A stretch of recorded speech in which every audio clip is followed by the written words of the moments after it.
But now we are ready to get things crack-a-lacking because it is time to watch your boy Marv Lack, Ed McGee, Young Dev, the nerds. In the hood. in the hood. In the hood. Coming to you live from Common Sense Studios. Where? In Hunts Point. In the hood. I gotta write In the hood. Hunts Point in the hood. You're right. My bad. I didn't expect that. You gotta be careful dropping That's okay, locations, it's all right. man. Yeah. You gotta stop. That's all I thought he was We going to can't say. be- The hood. Yo, They first off, find us. First off, Hunts Point is massive. All right. Yeah, I don't know. We in a building in Hunts Point. Right. You know how much information I just gave away? You know how many times I told people where we record a Hunts Point, they're like, damn, you in the Hunts Point? Like, they kind of scared. That's good. That's more reason to come over here. They're going to be like, I would check on them, but I don't know, man. It's the point. Nah. It's not that bad. Stop. Nah. Before you scare future guests away or something. No. It's not that bad. Shit, you ever been to those factories out at night? Chill, It's like a bro. Scooby-Doo episode. I want to own one of them. Oh I want to my turn it into God. It is. It's a house it's rave. scary. I want to turn it into a house music rave club. If I own You one of would these wanna- warehouses. You would want to do that. Fire. Come on, bro. You a That's bold man. The Bronx doesn't have that, bro. No, I respect it, but you saying over here? At Yo. night? Yeah, make it a rave art club.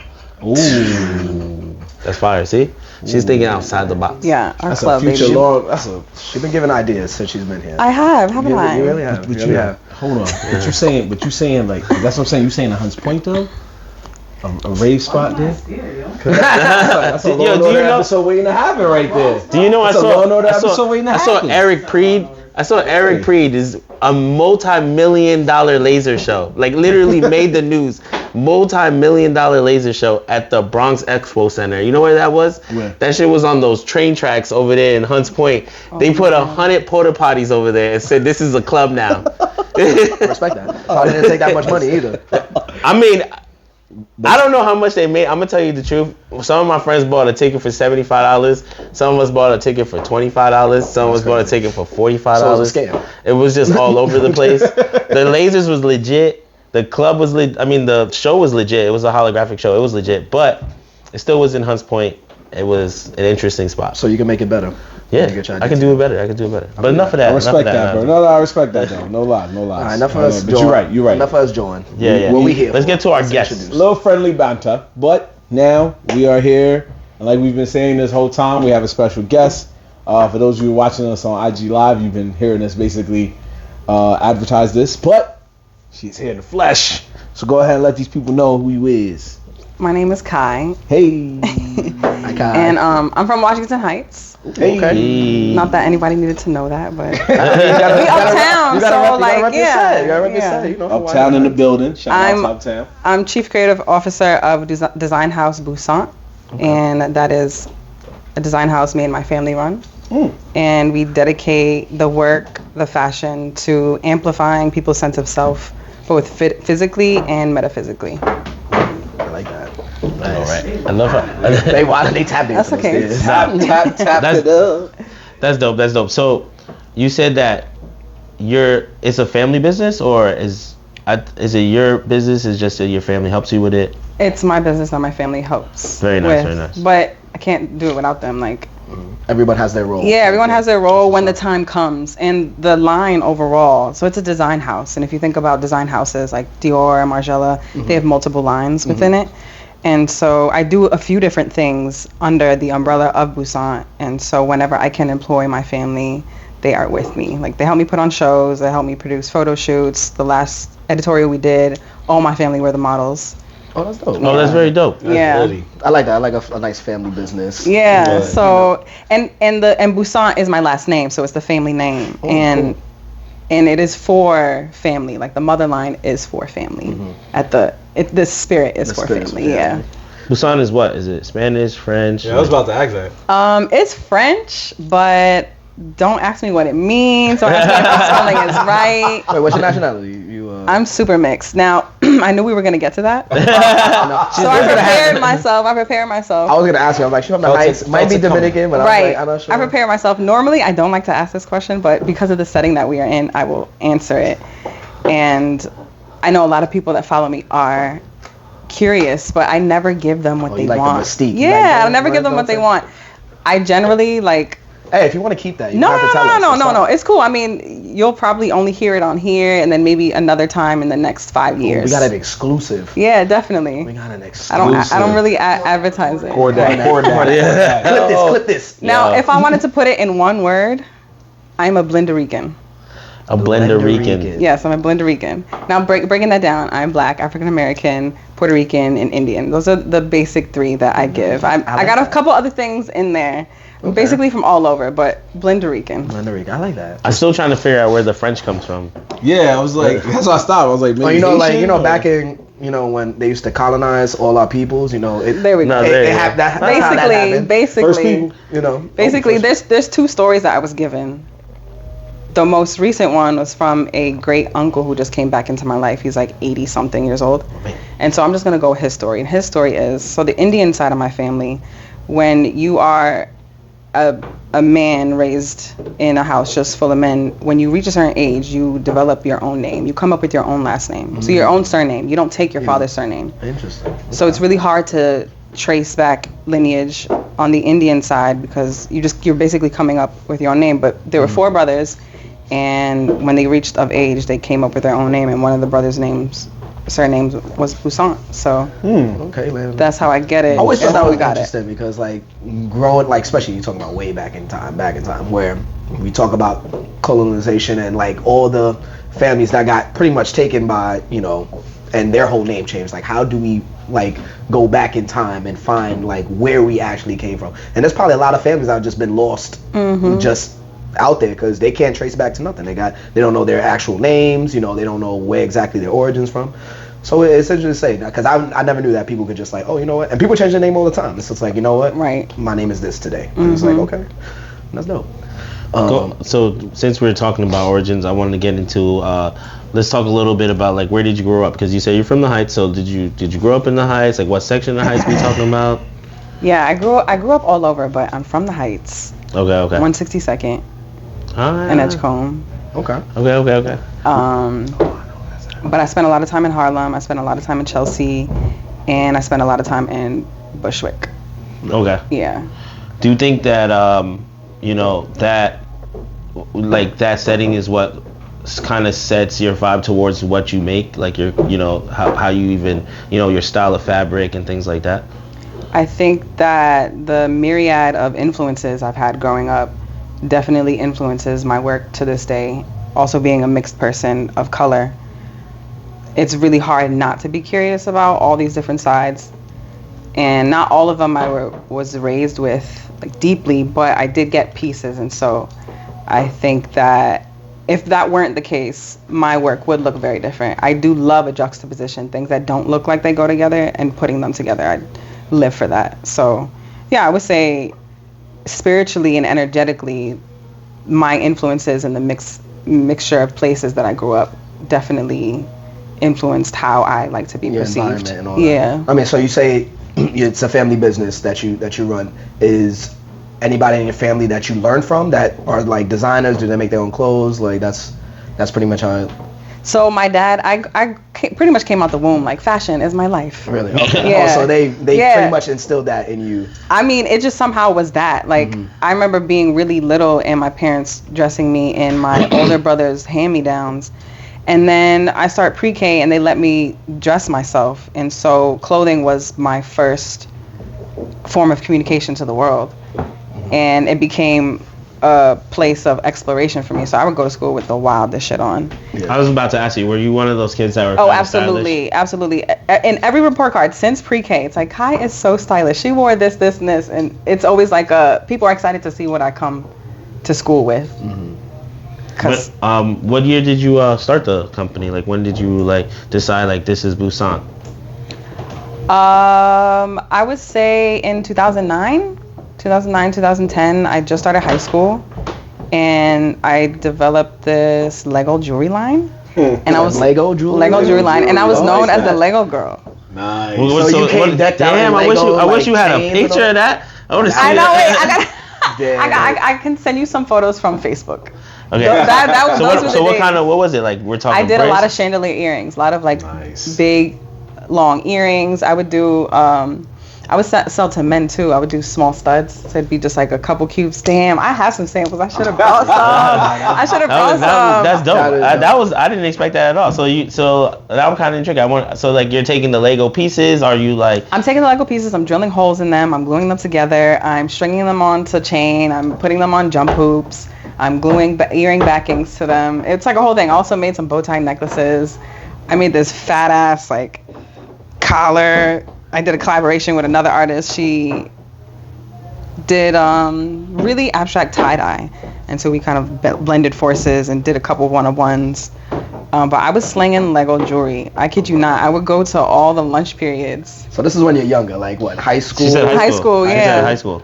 My 10th grade. So you said 2009, right? That's when you started it? That's when I started. Basically. That's but I was getting paid for my artwork before then. I was getting paid in elementary school. Yeah. For artwork? So you're a prodigy. So you multi-talented. Basically, yeah. What was when you say art, like you're doing drawings, paintings, canvas stuff? So I was doing mostly clothes, just revamping and reworking pieces that I had. I used puff paints. I don't know if you guys ever entered that phase where you would use puff paints on your clothes. No. All right. No. Maybe it was just a girl thing. I don't know, maybe. But it's a paint. Basically, when it dries, it rises, so it's textural. Oh, it's textural. And so I was drawing on clothing with that, like ripping holes in them, re-sewing things, just like revamping what I already own. And then someone was like, "Can you design my Timbs for me?" So I was doing puff paints on Timbs. I was doing puff paints on jeans. I would turn jeans into bags. And at first, it was just like my friends asking me. And then one of my teachers was. I had painted this cow in art class, and she was like, "Can I buy this from you?" And I was like, "Sure." She's like, "Should I pay you, or should I give you art supplies?" And I was like, "You know what? I'll take those art supplies." Yeah, because that thing's probably expensive. Yeah. Just buying all that stuff. Yeah. So that was basically like my first paid / But she was betrayed. trading the school supplies, so it was like. No, she bought me. That's crazy. Like, oh yeah, here's a school. I mean, we went to school in the Bronx at Heights. I wouldn't put it past them. We was in Harlem. We was in East Harlem. Yeah. So would you like? A little different. That was throwing shots. I was like. So growing up, would you say like? Your parents never got mad if you were like destroying clothes and just like no, my parents were so extremely supportive in every way possible. I'm really grateful for having parents that I have. When you was making the Lego jewelry, because as kids, leaving Legos on the floor. Now you're a teenager, you still leaving Legos. Right, still fucking with Legos. Legos on the floor, you stepping on them. Like, no, they were buying me the Legos. Oh, that's what's fun. I love that. My mom bought me this big old Lego head. She's like, "You can store your Legos in here." Like, thanks, Mom. That's dope. You're saying like a lot of like putting things together. So like, were you taught to sew, or this is just stuff that you kind of like picked up on your own? Did you take a program? So for the beginning of my life, self-taught.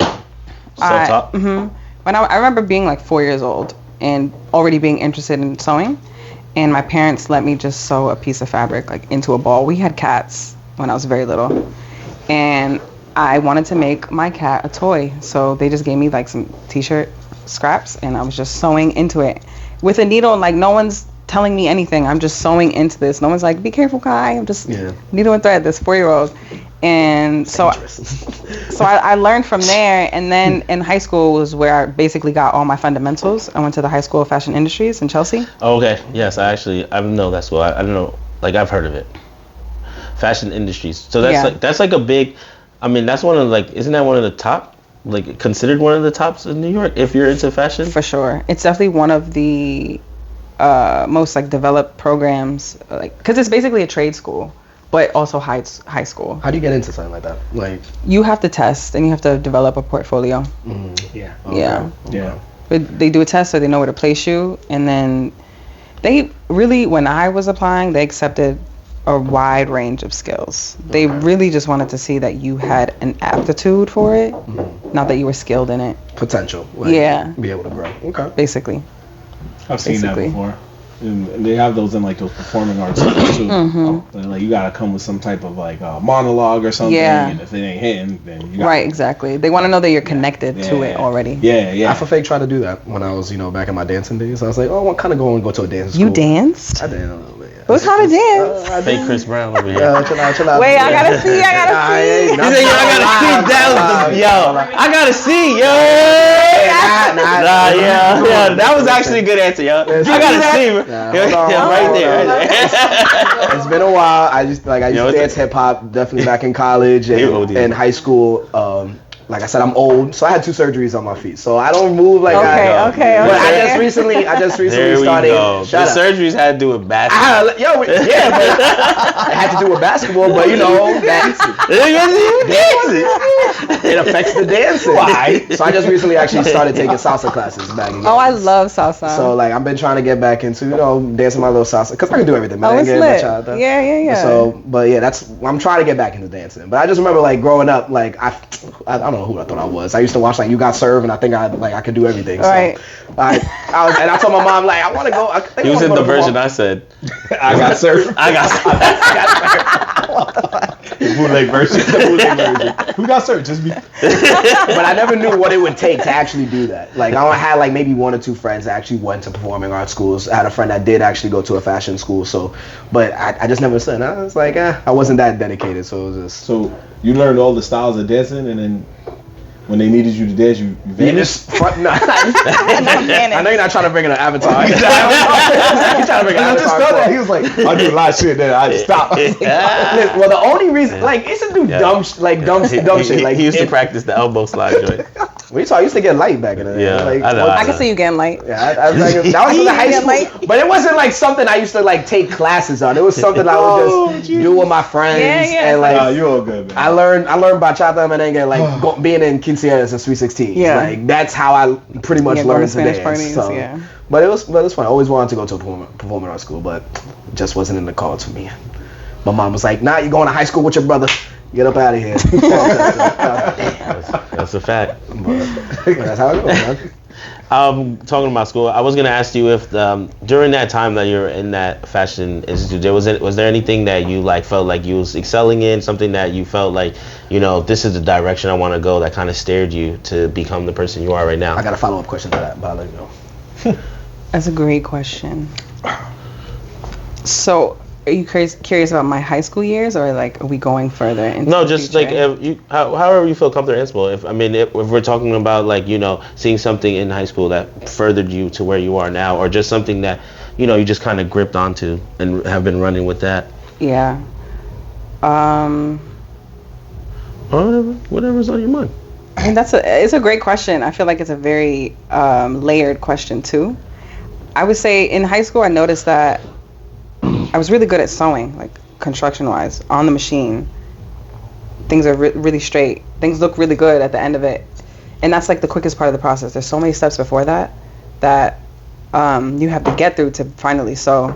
And people don't realize this about fashion. Like it's really the furthest thing from glamorous. Mm-hmm. It's only those 15 minutes on stage where you're putting all that effort into it, but everything before that is like it's kind of a rough journey.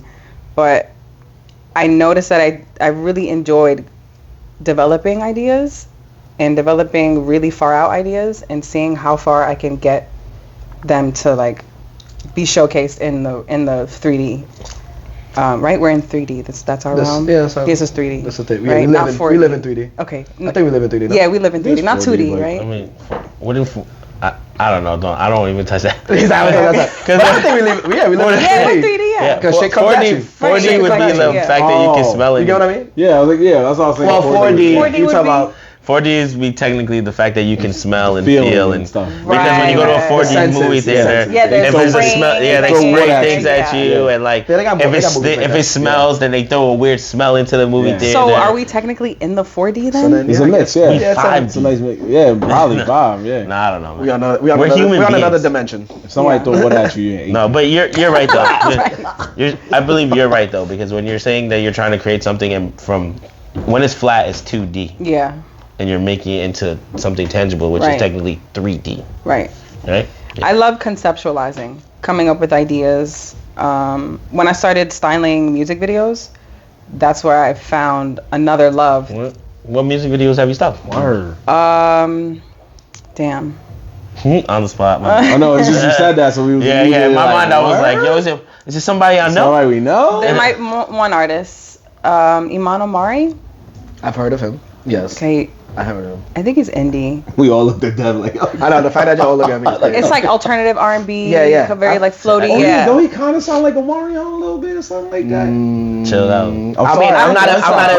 I'm not a big fan, but I've heard of his name. Okay. I'm not like. Okay, my bad. But go ahead. My bad. That's probably the only person you would know. How many music videos have you styled? Do you know off the top of your head, or is that like their So side it's a gig lot. kind of thing? That you can. Yeah. I think I just never counted, and then I also think about all the fashion photo shoots I've done, and the short films I've done, and then the music films that I've done that are also like a bunch of music videos in this one film. Yeah. Okay.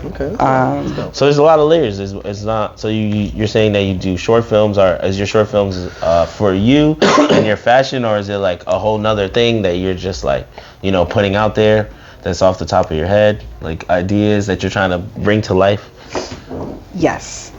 To all of that. Okay. So there are short films I've done for other people for film festivals, and sometimes those aren't as creative. But then there are the short films I've done, like the music short films. There's 2 artists that did basically, like one did these little montages. They were like 15, 30 seconds. And that was like a little teaser for her EP. And then I did this 40-minute, or maybe it was an hour music film for this super incredible multidisciplinary artist. She's like kind of out there and weird, but like really beautiful and like mystic, like of the earth. Like eccentric. Yes, really eccentric. And that was basically a narrative, but it was cut up into music videos. So the songs were a part of the narrative, and they would just kind of weave in and out through the storyline and the music video. But storytelling and short films and just fashion films in general are a part of the brand. There's it's a section of the brand that I want to use to be able to share my ideologies. Because clothing is one thing, and it is a conduit for the message that I want to share with the world and how I want to leave my influence. But you're not always going to be able to influence people with the ideas that you want to influence through clothing. It is my dream that I can achieve that, and I will. But short films, making fashion films, is like another love of mine. And so the first one I did was for this collection in 2019. Yeah, so this was the debut collection when I guess like we really officiated the brand and was like, this is what we're gonna do. It had been in existence 10 years prior, but my first short film we did in 2019. It was 6 minutes long. My next short film might not be so short. So you're trying to make films. Yeah, like so okay. fashion films films that express like different things about like just being able to be self-sustaining. There are messages and ideologies that I want to share that have really nothing to do with fashion at all, but I want to relate them to fashion so people could think that it's cool and people could relate to it quicker. Because it's like, I believe in food as medicine. So I started this series called the Fruit Series, where I just record myself eating fruits, and people are always intrigued by it. They start asking me questions about the fruits. It's like this pretty woman just eating a fruit. It's a little sexual sometimes. Is this kind of like ASMR? Yeah, definitely. You hear the... Oh, yeah. You hear all that? Yeah. I hear that every day at my job. Is it? Are you doing this through an It's- app, or is this like something that you recorded and then you released it as like how do you call this? I was releasing it on stories. Instagram stories. Oh, okay, yeah. I went to Jamaica and I was doing it more consistently when I went to Jamaica, but I was fruit time, that's what I call it. I'd be like, you know what time it is? On my story, just one slide, you know what time it is? And then people would be like, it's fruit time. And it'll be like me with a watermelon, but I show the cutting of it, how you cut a fruit. For the next stage of fruit time, I want to start talking about the benefits of the fruit. But that's just like one video series. There are other series that I'm in development of. I really need to just like push on it. I have like 10 video treatments that are like basically ready to go. But I want people to know that like food is your medicine, so we should treat that as such. I also want people to know that when you are in your highest like energy and your highest self and you feel good in your body, life is just different, you know? And I think that we don't really know what's good for us oftentimes because the people who raise us don't know, and the people who raise them don't know. And so Bussant, I want it to be a conduit for people to kind of be able to learn things that amplify their sense of self. Ooh. There's a lot of layers to that. Because Yeah. it's not just because you are focused on the fashion, but there's other things that you want to touch on that can just expand the horizons. And that could be sometimes hard for people trying to put that just like as a plan, because some people not think about it. So that actually kind of reverts to a question I want to do. You was talking about like growing up in high school, like what it took you to get to all the fashion stuff that you're in. What were like maybe some obstacles that you felt that you had to encounter to like probably get to that message that you're trying to get to, like with fashion, or it could be like whatever clothing you was making or whatever message you're trying to develop. What kind of obstacles you felt like were kind of hard to overcome to get to that point, if there are any? I think really like walking the walk. You can't really be like, hey, I learned this, and so this is why you should do it, or this is why you should listen to it, if you aren't practicing those things yourself. And so I think I've struggled with being consistent in the example that I want to show.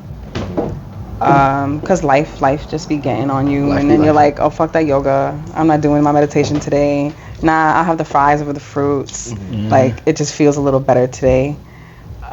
So Practicing what you preach. Yeah, practicing what I preach. And I think at times it was easier to, but right now I'm in a stage where it's really transitory, and I'm finding my groove and really being able to embody that, because it'll become like a whole restructuring of my life, and so I think that's my current struggle.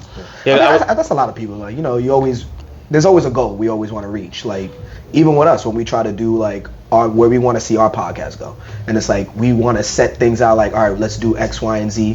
But like sometimes it's hard to like, because we all work jobs outside of this too. So we want to put in the same amount of work we do with our job, but also with this, because we want this to go somewhere. So I think it broadens like the whole spectrum. Like I think that has to be like probably the toughest part. Doing like following, like staying consistent to what you believe in, and just like keep going forward, because you know the goal you want to get to is just like, how are we going to stay on that path to like, make it in there? So yeah, for sure. It's definitely, it's a journey. It's a journey for all of us. Like. I mean, you keep talking about like eating healthy and stuff. Are you a vegetarian, or are you vegan? Like, I am plant-based pescatarian.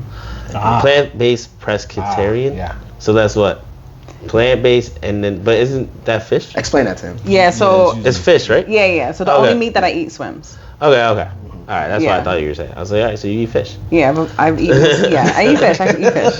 Anything that swims, I'll eat. You said all fancy shit. No. Well, it's because I prefer veggies. No, I know. I prefer plants. I only asked you that because you were talking about eating healthy, and then when you came in here, you were eating something very healthy like that. It was like a salad thing. Inspiration. It's like usually a salad. Right. You eat salad. It was some green. Where's the chicken, B? It was. He's got no protein. What's going on here? No Where's the chicken at? As long as you're not ordering fish from the deli, you'll be alright.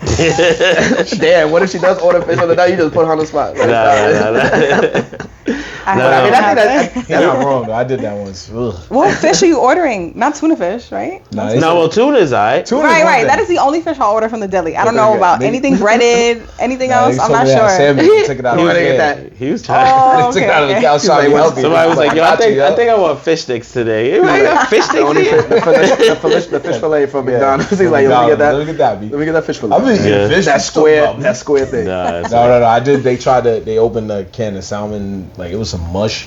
And Yeah, that I mush. saw it. I know that much. I was like, yo, I'll be right back.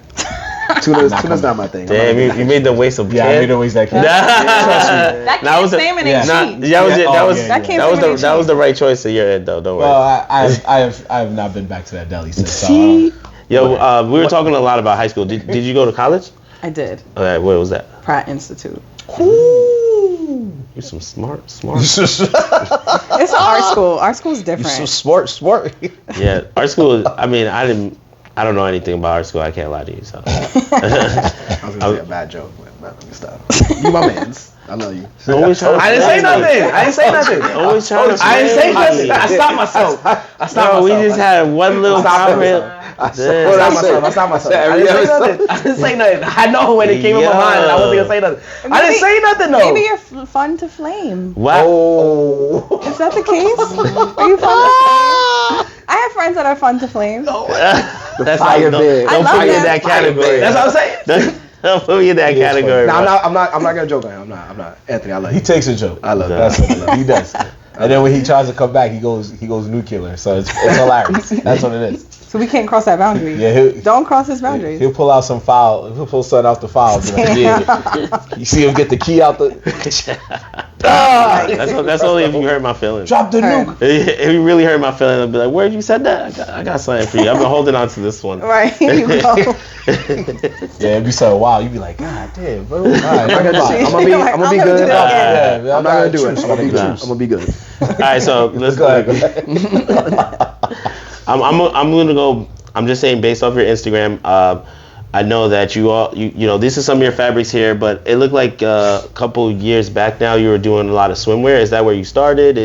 Or is that like, you know, what was like one of the first pieces of Bussant, or how you say Bussant? Bussant. Yeah, Bussant, that you like really said like, this is it, like, you know what I'm saying? That's a great question. I feel like it was a very long time ago. That moment happens often. I get, okay. Yeah, I it's can like, see. damn, this is another masterpiece. Or and when I get reactions from the outside world, maybe even about things that I'm like, oh yeah, this is cool, but then people find it astonishing, and you're like, oh, okay, maybe this is actually more special than I think, or it's fulfilling a need. That's what it is. It's fulfilling a need that is not coming from me. Like the coats, this came from me. These are cozies. This is my like winter fall line. Definitely looks cozy. It is very cozy. That's They're nice. made for below freezing weather, so you will be so warm. I have 4 different styles. This is my maxi cozy, and this is my crop cozy. So I brought the opposites. But this came from a need of mine that needed to be fulfilled. It was very cold. Halloween was approaching.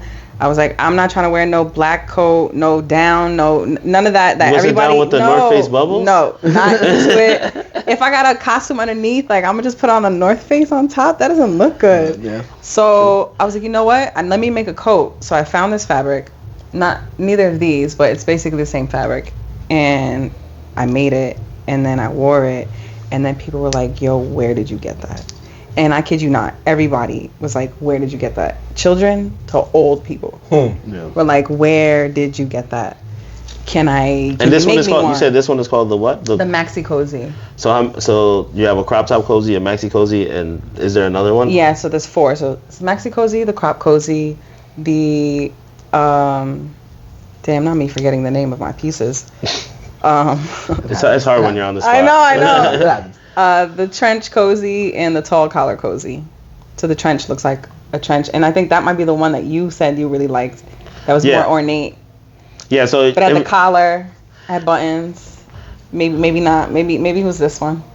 No, it wasn't this one. It was like whitish lavender. Okay, yeah. That was So we can talk about that too. So when we met, you were doing the street fair in front of Hudson Yard area, and it was 2 reasons why I came over to your booth. Reason 1 was that I saw that jacket and I was like, yo, this jacket is fire. But the other thing about your booth that I really liked, that I wanted to shout out, was that, yo, she was on this sidewalk with a carpet. Like, she laid a carpet down on the ground, had her whole booth, had her, I think your dad was there? Was it? Yeah, your dad was there, yeah. right? Yeah, your dad was there, and then you had all the coats on the side and the whole tent, but she had a table and all this, like, jewelry, and it felt like, when you walked into her booth, it felt like you were walking into a living room. Like, it was... I love that. Yeah. That's so That's great. a nice vibe. Yeah, it was a dope vibe, and I walked up and I introduced myself, and earlier she asked off camera, she asked like, weren't you with your boy? So the boy I was with was Levi Dopus. Yes, Levi. Yeah, I was with Levi. I mean, and he's he was saying that he's a photographer, but she said we were lit. They were definitely lit. We was lit. We was drinking at Bronx Brewery earlier, and then we walked outside. And we just saw, we didn't even know there was a fair. You know what's going on. It was bad people out there. Yeah. So we ended up, what should have been me and him getting on the 7 train turned into like another 35 minutes of us like walking through the sidewalks, like introducing ourselves and stuff like that. So that's how I met you. And again, like I said, your booth was fire. Like it was probably one of the top booths out there, and it really made me be like, yo, I wanna hear more about your product. Like, in the moment, obviously, I wasn't trying to buy a jacket, but it was fire jackets. Like, Appreciate it. Yeah, the one that you're talking about. Well, the one that I saw. I wish we had, we had a picture of that one. That one was pretty dope. It was just like this. It was whitish cream. I can send it and you can pop it up on the screen. Yeah. It was whitish cream and it had flowers on it. Mm-hmm. It had a lot of flowers on it. But yeah, I was looking at your IG recently, and I also saw that you have is either the same color or is red. The same color. It's the same color, right? And it's super long. Yes. Yeah, I saw a video of you making that one. That one was pretty fire. Thank you. So how long have you been making the cozies? How long do you think you've been doing that one? This collection 2 years. 2 years? Yeah. And you mentioned my swimwear earlier. Yeah, so that's what I was trying to figure out if the swimwear came first. The swimwear came first. And then you started making the cozies, yeah. Right? And that's a big jump because you're going from summer to below zero. Mm-hmm. That's range. Yeah. Yeah. So when it comes to fashion, I like to stray away from the fast fashion calendar. I don't consider my brand a fast fashion brand. Oh, that was one of my questions. Which means what exactly? Which means that you are coming out with a collection. All the designers are fast fashion. Mm-hmm. You can drop any name right now, they are fast fashion, generally. But that means you're coming out with multiple collections every year, from 3 to 6 collections. If you are old, like a Dior, like a Chanel, like a Balmain, if you're old, you're probably coming out with 6 collections per year, if not more. And the opposite of that, and of course you're doing other things. You're putting on big fashion shows, you're doing activations, you are selling to multiple stores, and you probably are doing different collections for different areas of the world or whatever the country, whoever you're selling to. Slow fashion is really more about the art. It's about taking your time and not really considering, I guess, the just how money-driven fashion is. And you're generally making things to last. You probably offer more repairs. You probably offer a longer lasting relationship so that the piece that you're selling lives on. You're using higher end materials, stuff like that. You have a website, Bussant.com. Mm-hmm. How many pieces are offered on that website? So right now, the cozies are the only thing offered on the website. Okay. And how many cozies do you have? 25. 25 different styles, or is 20 is 10 and you get it cropped, or? So the most I have are 2 of 2s. I like to make, when it comes to, so this is the mother line. This is House of Bussant. Which one is? The cozies. The cozies are part of the House of Bussant line. And then I have another line called the B by Bussant, which is the basics line. And then I have another line where I just make whatever I want to make. I have a jewelry line. Things are all in development, but I separate them because there generally is a slight change in the customer. Mm-hmm. My bikini girls they're interested, but they aren't gonna buy this. Yeah, I get what you're saying. Yeah, it's a marketing thing. Yeah, it's a marketing thing, and so I enjoy being able to cater to different groups of people in different demographics, and for me, I want to showcase clothing as trans-seasonal. As in, you can wear it anytime? Yeah. So somewhere in the world is fall. Yeah. Somewhere in the world it's summer. I mean, shit. In New York, you'll find somebody wearing a jacket in the summer. Exactly. If it's his style, they'll wear that jacket in the club all night. Exactly. And this is a club jacket. This is definitely a club jacket. Yeah. This one is. Yeah, exactly. You might have to wear it off the shoulders or something. Yeah, basically. So can you tell us a little bit about this piece right here? Wait, can I ask one question real quick? I just want to circle back before we get to it. Yeah. So you're talking about fast fashion and how that's not really back. So you would say you're not big on trends. You don't really follow that. Is what do you do for your own inspo? You do it on the cuff of your own self, what you're feeling at the time. And kind of like a loaded question. What would probably be one trend you don't like that's in the fashion world? So when it comes to my inspo, I really let it find me. I used to have more downloads. I used to like spend a lot of time downloading, which looks like this. I'm literally just staring into the air and then something just comes through me. And that's how I would get my inspiration, but that doesn't happen to me as often now. I think I'm blocked in some way. So I gotta get back there. But generally now what inspires me is like fabric. I'll touch something or like I'll see it, the color, the texture, the way that it moves, and I'll be like, oh, I need to make this. And sometimes other people are like, yo, can you make this for me? And then I put it online and then everyone's like, can you make this for me? And so It's like they see it. Yeah. That's cool.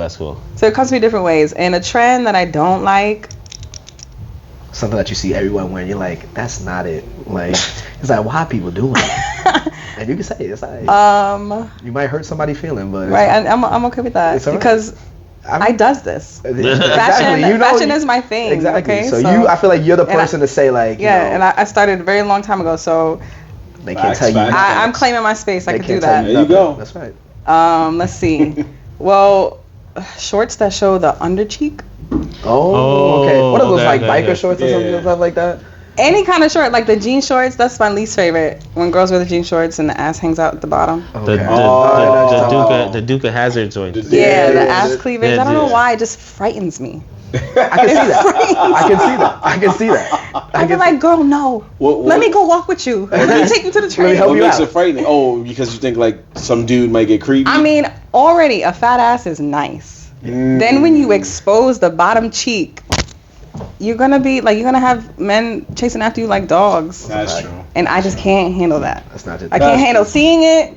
Can't handle experiencing it. Gives you the ick. Like, yes. That's interesting you say that because your bathing suits are like extremely. But I mean that's different though. Yeah. Because I feel like they're a microkini basically. Yeah, that's what I was about to say. It's maximum ass, maximum titty. Yeah, that's what I was about to say. Medium front area. Yeah. So.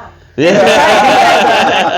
Exactly. But you see, but that's different though. Like you go, like if you're on the beach, you're going somewhere, like you know, that's all right. You're gonna get a tan. Minimum tan. But you're talking about like. I mean, you probably find some people that probably walk in the city with that, but you won't normally see that. Like, No, I was just. It's funny. She says ironic, that she says that she's not for the trend, but then if you go to her page and you look at her bikinis, those things are micro. Like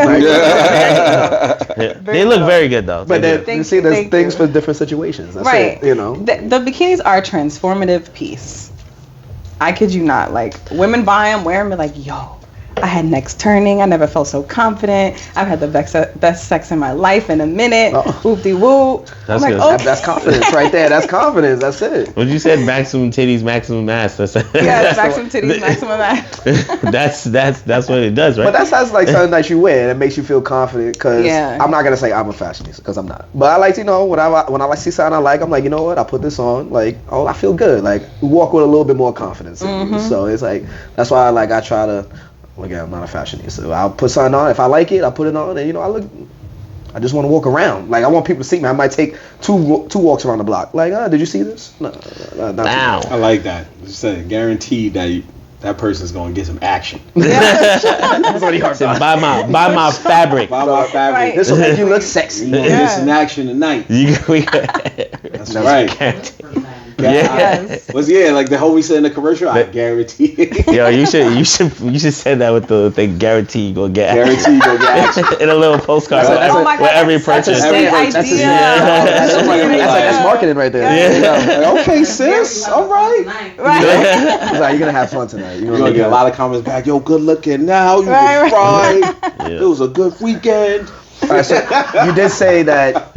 So is there a routine? You said like you just sit there and you download. Like, is there any like there's no routine that you have that that? All right, I feel like you might be in a day like, all right, I need to make something today. Like, is there anything that you do that could get you in that mood to like start creating, or is it just like you sit there and you download like, what am I thinking of today type thing? And you get to it. I smoke weed. Okay, like it. And sometimes it's a quick kind of like open up of energy, like focus.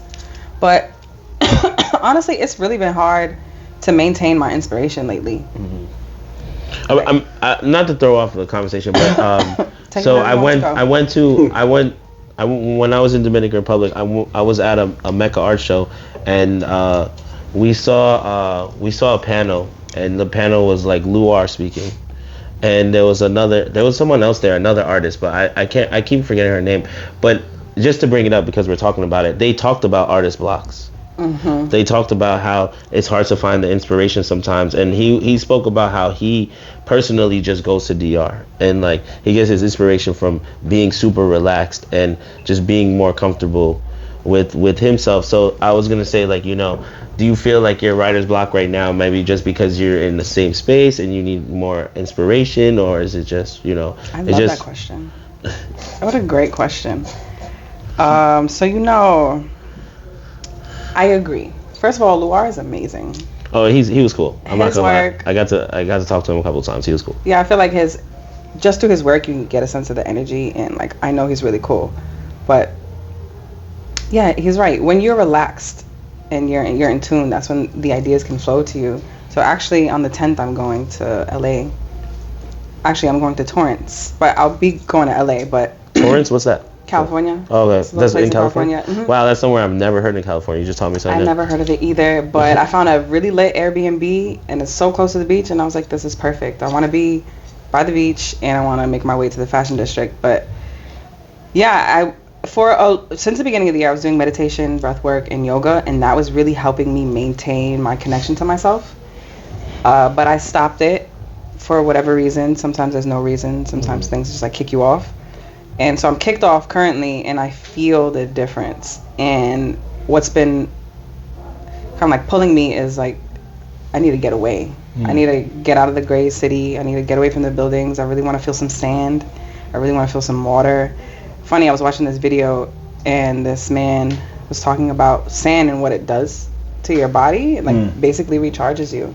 The energy from the water crashing on the sand gives the sand energy, and then the sand, if you're laying on it, which I'd love to do, I would just go to sleep in the sand. It recharges you. Do you believe in your jewelry? Because we had a guest recently, and we asked him that question. We asked him about explaining some of the jewelry he wears and how he wears copper to conduct his energy. Do you believe in those type of things? Because you're talking about your personal, spiritual, and meditation. So I was just wondering, like, do you believe in that type of reach? Mm-hmm. Yeah, I think...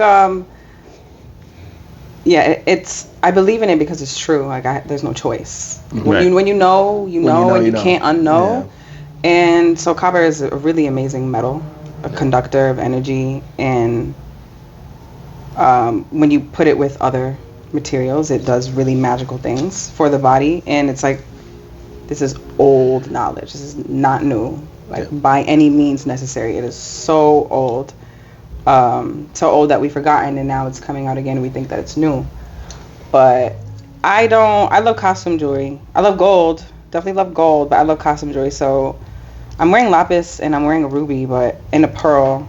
But other than that, I think I'm just very attracted to natural elements, and natural elements already have powers. And so I can't really speak on it because it's just something that happens. I'm already in relation with it. Yeah. Well, it's your chakra. I got one more question about jewelry, and then we're gonna go back to the jacket real quick. Okay. But does Bussant make jewelry? Do you have a jewelry line for it? How's that going? What's the what's the direction you're aiming with it? Bussant does have a jewelry line, and currently it looks like a lot of coral, a lot of lapis lazuli, some pearls, gold medals, not real gold because gold is really expensive right now. Lapis, pearls, and coral, and some jade. And those are not on the website yet, though. No. Okay. I'm still developing. Yeah, the website. Pieces. When you, from what I understand, the website is fairly new. Mm-hmm. This iteration. Yeah. When did you drop it? Well, at least this iteration. When did you release this newest iteration? Late last year.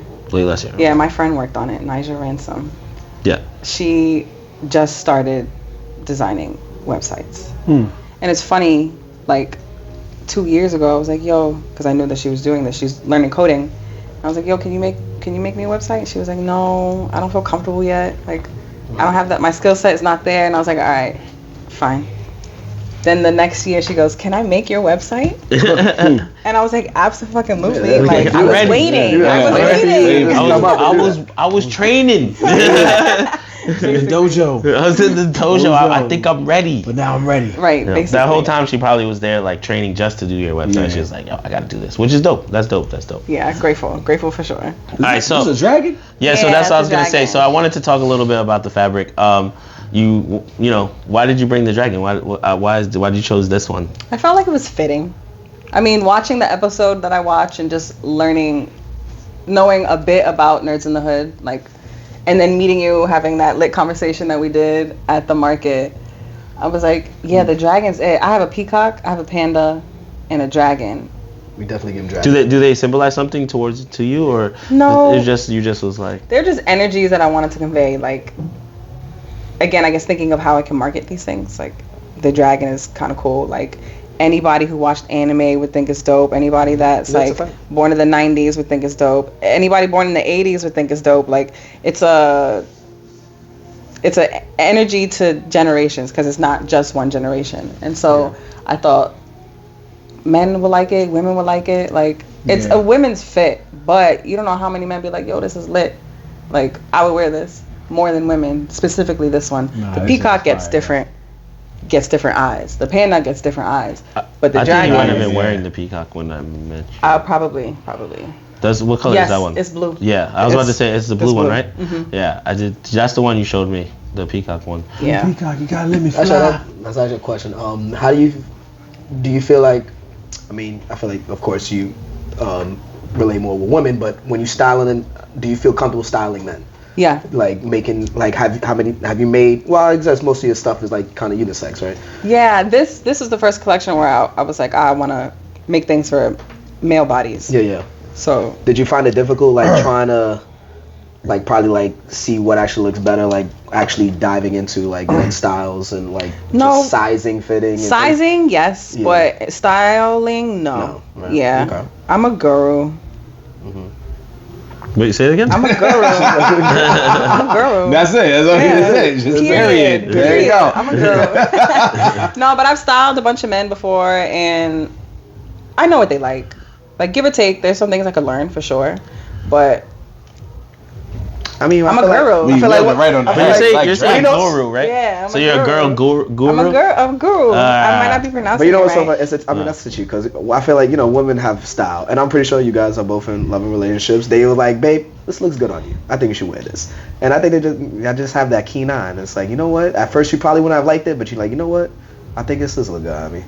Because we suck as our individuals. Like, we can't. Yeah, sometimes you need another person's eye. It's true. Like, you need another person's eye. Like, you know what? This will look something you probably wouldn't even think to put on you. You're like, I don't think it'll look good, but you actually try it, and it comes out dope. Yeah, not too shabby. Nah, you knew what men wanted. That's what I said. Nigga walking past the store, they see a dragon. Right. They're like, 9 times out of 10 they buying that shit. I mean, that nigga's Talking talking to to me. me. No, that nigga's talking to me. If we were to have more of her pieces, I think that you guys would understand. Like, it's not just this one, because like I feel like the dragon is fire. I don't know if you had it that day, but like even the flower one that I saw, Dev, was so fire that I was like, I would wear this. Yeah. Like Oh, it I was. wish you told me to bring it. Yeah, it was stylish, bro. It was stylish. Like you could swag that jacket hard, like, Yeah, it was- easily. It was giving pimp a little bit. Yeah, it definitely was giving pimp. Okay, all right. Definitely No, giving pimp. Definitely giving I pimp. believe both of y'all. I'm just saying from what I'm just going off of like the now, like. Yeah, but Because every but time I'm turning around, I'm just like, this shit fire. yeah, I'm so, sorry. so that's what I was about to say. Like, I guess it depends, right? Because my boy Marvin here, he's not someone who really was like, oh, high fashion. You feel me? He's not like that. But I'm not trying to play him, right? But no, I'm just saying, like, he doesn't care about it. He doesn't, my man's not. Right, it's a fact. When's the last time you bought Gucci clothing, bro? Yeah. Never, exactly. That's not your style. I told you. What I said, you get no money. What I said. That's not what I said at all. That's just not his style. I didn't say he can't afford it. That's a different sentence. You don't know what his closet. You been in his closet? We lost the missile, sir. Yeah. Excellent. What I was trying to say was that My fault. No, I can good. see Marvin buying this jacket though. I can't Doesn't see match Marvin. Dragon? aesthetic. Because it matches style. Okay. I You love that. can't get no Gucci. You can't get no Gucci. I feel you. You did. When my man comes with a Gucci belt on, then I Yo, if believe he come ever, you're right though, because if he came with anything like Gucci, Dior, I'll be like Marvin. If I are ever we even doing saw Louis V on him, I would probably be like, yes, sir. I would think you gotta come in with a Louis bag now. I would think I you do. I would think you Guess go I through a do. midlife crisis if you did Yeah, that. I'd be like, yo, what changed? What changed? Bank account, let's do it. That's so funny. Don't worry, you're gonna see me with the bag. I'm gonna have the Ice Spice blasting in the car. I'm gonna do it all. Yo, You know what I'm Ice saying? Spice. The minute I pull up, that's No it. way. Just, Yeah. Don't worry. Oh, I got y'all. That's why that kind of segue. Talking about like someone else's style, what advice you would give to somebody if they're trying to like find their own style, if they're trying to like, you know, get into the world of fashion? What advice would you probably give them just like diving into that world? What would you say? Styling wise, Yeah. I would say figure out like what you want to communicate non-verbally, and you can use that as a springboard. I spend a lot of time on Pinterest.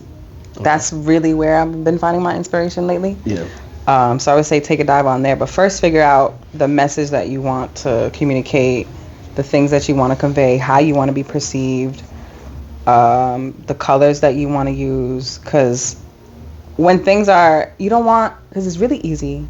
If style is not like just naturally who you are, if it's not a natural thing, you have to like think about it really hard. Yeah. You don't want to look like the clothes are wearing you. You want to be wearing the clothes. Oh, yeah. Like you want to step out in the clothes. So figuring out the best way to do that naturally, which is why I feel like just understanding what you want to say through the clothing, that's how you would start for me, just so it's like it doesn't look like you put something on and it's not you, and you go home and when you leave the house you look different. Yeah. So, it's like perfectly. Damn, we segueing crazy. So even like saying like you just said that you don't want to feel like the clothes are wearing you type thing. How do you feel about like we were talking about fast fashion? People buying like Gucci and like thinking that that might not be their particular style. Do you think kind of like fast fashion kind of like, how do I say this, like kind of diminishes like maybe stuff that you do, like being like not following trends where people feel like, oh, I gotta get like a new Louis or I gotta get like a new Gucci? Like, do you think that kind of doesn't put that much of a shine on the stuff that you do and you create? No, I think I'm in a completely different bracket and I'm really comfortable with the niche that I'm in and who's attracted to the work, because what I'm doing is like I'm trying to go deeper with fashion. I'm trying to use it as a conduit to like help heal people. Yeah. And so that's not going to happen quickly. Yeah. And it's also not going to happen the way that I'm not going to get to it doing what everybody else is doing. So I don't think it really affects me in the long run because of the community I'm trying to build with the work. Yeah. Those aren't my people. Not other people. Yeah, and I'm okay with that. You know. Well, so what is if you had to like choose a group of people that you are aiming for, what would be like? Well, because I'm kind of trying to think, because I heard you say like that's not the people that are buying your product. So like that means you have a sense of who's buying your product. Mm-hmm. Like who is that group? Generally artists. That is the biggest umbrella that I notice is people who are already in more people with creative mindsets. Creative mindsets. Creatives, who practice art, like artists, like visual artists, music artists, like people who I can have see like that. like a otherworldly sense to Like how they abstract, create. like very abstract, abstract thinkers. I mean, like when you're an artist, you kind of got to be a little weird. Yeah, that's what I was about to say. So I can see that from your brand because you use a lot of bright colors, you use a lot of style. So it's not like flat. Yeah. In a sense. Yeah. You know what I'm saying? So the people who are buying your fabrics, they are people who are bright. So I can understand that. Yeah. Or they want to embody that for a moment. Which is dope too. Yeah. Which I get where because I liked earlier when you said that you want people to put on your fabric and feel the energy of being like the shit. Like and like Yeah, that's what I live for. So I think when you are in that energy, like you can attract so many other amazing things into your life. When you're in that energy, you're really your best self. When you're in that energy, you can think a little bit clearer. When you're in that energy, like you're considering more things than you would not being in that energy or being in worse survival mode. And so when you can really feel like your whole self, or you feel like oh, I'm stepping out today, like it's a good day, just because I put on this cozy. Yeah. That's magic to me. That's like, Right. that's magic. So, talking about energy, with your own energy, what can you say is one of the dopest or one of your greatest feeling moments that Bussant has brought you? Bussant. I keep saying it wrong. It's okay. I'm sorry. It's okay. Bussant. Just imagine that there's 2 O's after the B. Bussant. That's why my logo looks like the way that it does. It's for the phonetics. I think that's how you say it. Yeah. Bussant. I mean, And the B is backwards, right? Yeah, the B is backwards. Nice. So Bussant. Bussant. Okay. But your question was, Like what was something dope that you feel like you've done with Bussant, or maybe a show yeah. or an event, something like that. Like In 2019, December 6th through 9th, we debuted this collection. And talk about this a little bit. so this book is the House of Bussant first photo book, or art book, that's what I'm calling it. And this was a project that came out of a new kind of like work collaborator. He was like, yo, I was looking to build a team. He was like, hey, I could fill in like as a manager position, like someone that'll help you get the brand like going where it needs to go. And I was like, okay, amazing.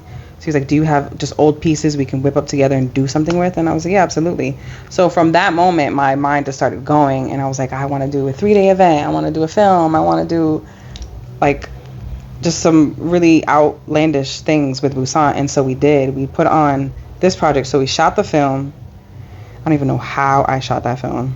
I didn't shoot it. My friend Adam Vo did from New Orleans. Really, really great videographer. Where did you guys shoot it at? Here or? So we shot this all in New Orleans. Okay. Nice. Yeah, we shot this all in New Orleans. And just before you, why did you put this picture sideways on the back? Is it part of it or? Yeah, it is part of it. Just because I don't give a fuck about orientation. Yeah, I don't care if you gotta be like yeah. I don't care. It's an experience. Like, you're gonna have to turn my shit all the way around to get the whole thing. That's dope. That's dope. Yeah. Yeah. Because it's not like something regular. You know, yeah. And I like for me, I'm an experience. The brand is an experience. Like, it's not just something you're gonna look at and be able to be like, okay, I get it. Yeah. You're gonna have to spend time with it. That's a part of slow fashion. Like, I don't want you to look at my stuff and be like, okay, cool, great, it's awesome, it's beautiful, it's fire, and then a month goes by and you're like, oh, that's kind of old news. No, my shit is timeless. Mm-hmm. You'll always remember it, and it's going to leave a lasting effect on you. And that is why I do fashion, is to like leave a lasting effect. But basically, we shot this film, and it's an abstract film. There's no narrative.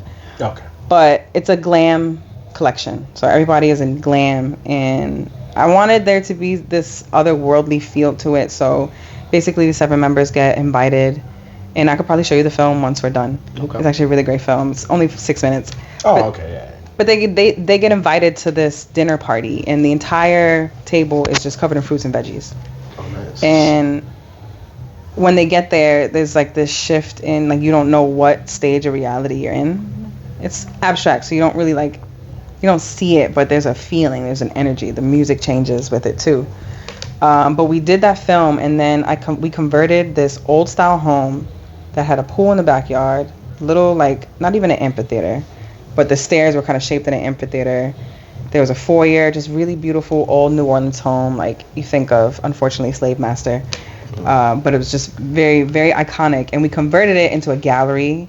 And then in the kitchen, we also did another food display. So I worked with a food artist. I worked with an interior designer. I worked with a few producers. And it was just incredible. We invited This was a pretty big project then. It was huge. Yeah. And I, to this day, I still don't even know how I did it. I paid for everything out of my pocket. Because you made it happen. I know. And honestly, that project was the most iconic because of what it showed me and what it showed the community. Like, after that, New Orleans wasn't the same. I'm sorry. Yeah. New Orleans wasn't the same. Like, people were trying to come to my event. It was sold out.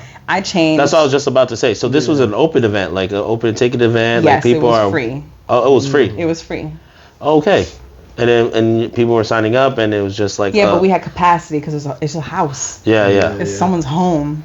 Can we look through some of the pictures? Yeah, absolutely. But it was incredible. So we did it for 3 days, and I hung up all the clothing. I printed all the photos, not all of them, a few of these photos on fabrics. And then we displayed the photos on fabrics in the space.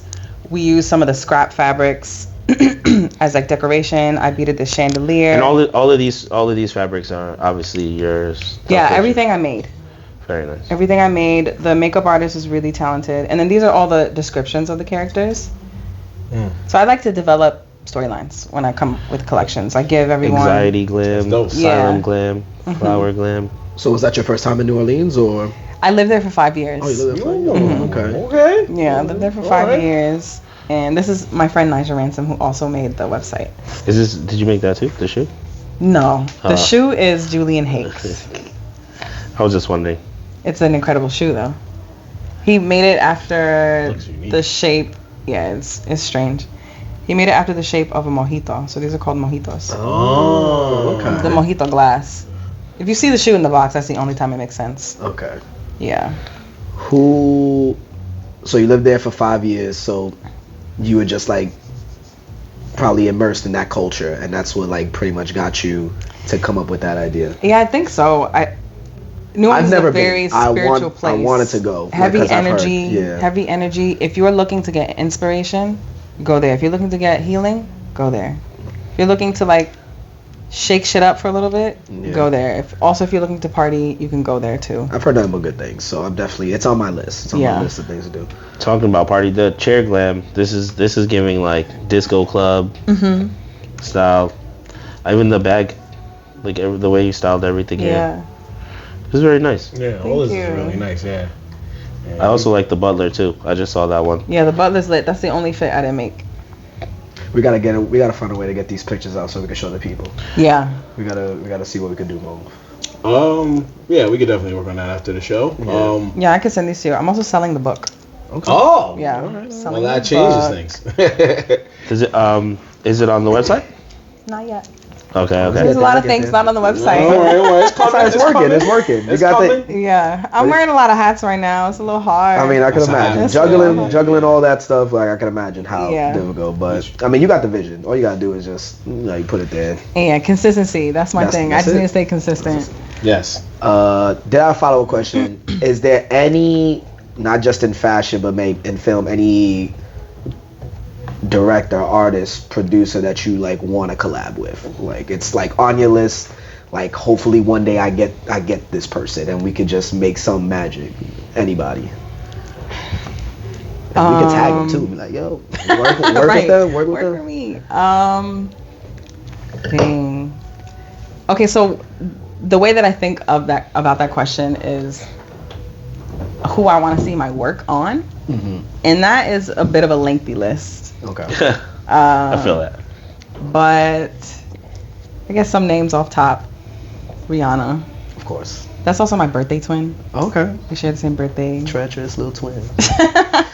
I feel like, she's just a swaggy woman. Like, I already know. Like, I can hand her anything, and it's like gonna look amazing on her. But Rihanna, I would love to see my work on. Smino, I would love to see my work on. There are some dancers I want to see my work on too.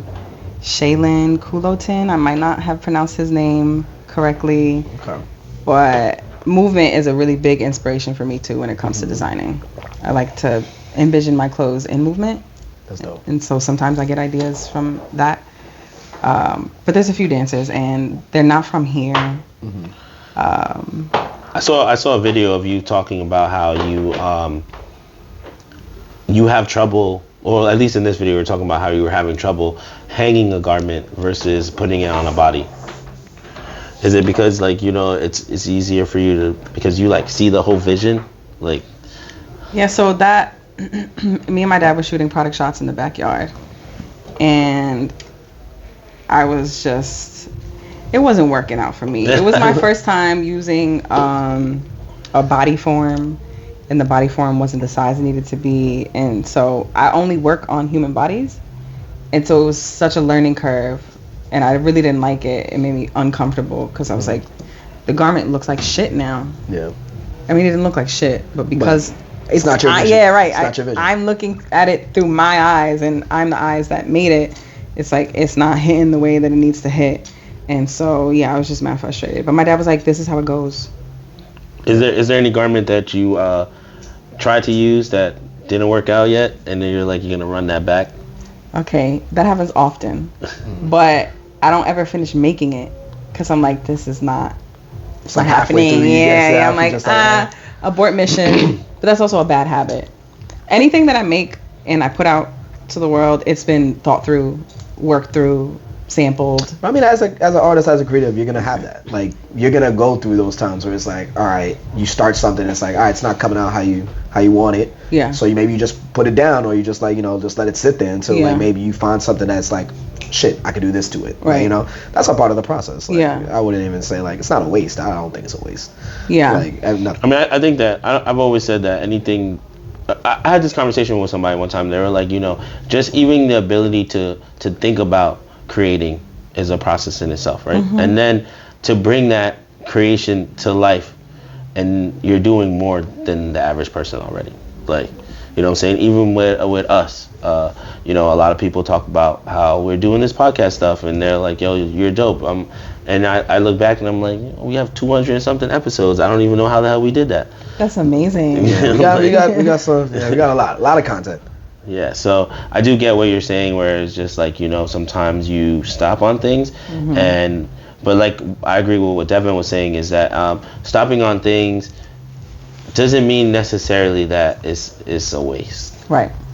You know what I'm saying? Because somewhere in that process of even you just drawing a line, right, and then drawing another line, and then you stop, those two lines could be used later. Mm-hmm. So, yeah. But yeah, I was trying to, I don't really know what else to say right now. Actually, I have another one. Maybe I don't know, maybe it won't relate to you. What do you think, for someone who's into fashion, what are like maybe a piece or two, like two pieces that someone should have in their closet if they always want to feel like, something, you should have this type of coat or this type of shirt, or like something, like a piece that you feel like everyone should have in their closet at all times? Or you could just think that, this is what I feel like I need. Like, what do you think?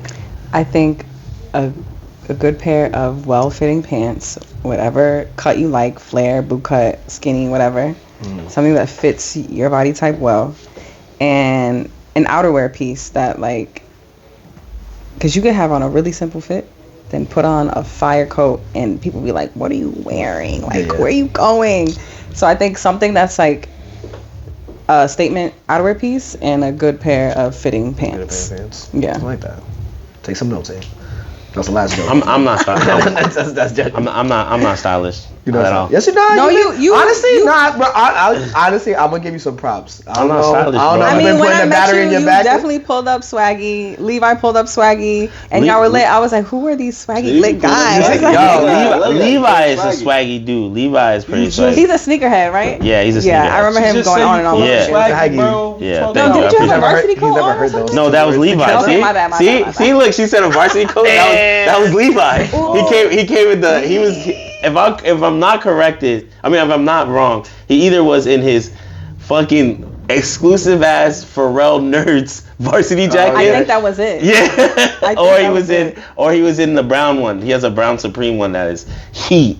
But Levi is a swaggy dude. He believe it or not, I think you talked to him a little bit, but yeah. he does fashion too. Yeah, he was telling me. On top of his photography and stuff, he has a clothing line and stuff like that. Telling So me. yeah, he's working on he has his own type of swag to him. Street skateboarder style kind of thing. Yo, don't diminish your light, bro. You got the